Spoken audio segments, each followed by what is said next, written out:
Ide yafika imini ibikade ixelwa, ibiluchulumanco nanjengoko ilungelo lwabo lokuhlala kwindawo endilisekileyo lifezekiswa.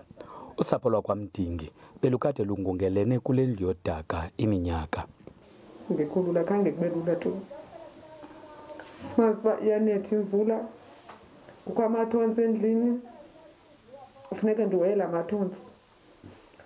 Then iinkuni zilele phandle, iparafini iphelile namba. Funeka ndivuke ndibase ezaa nkuni kulaa ndlu ngoku nzima. Umntana azoya esikolweni.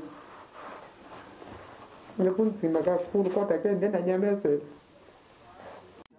Ukungasetyenziswa kwesabelo semali yokwakha izindlu kwisebe lezokuzinziswa koluntu kutsalela umva eli sebe nelisilela ngasemva ekuzisweni kwezindlu eluntwini.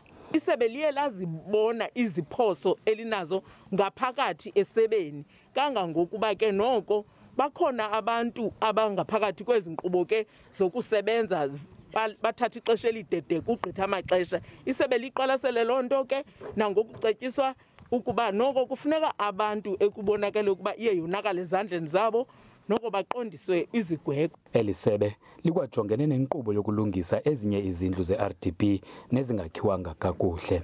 Ukanti umyinge we-10 ekhulwini wesabelo seli sebe uza kujongana nalo msebenzi.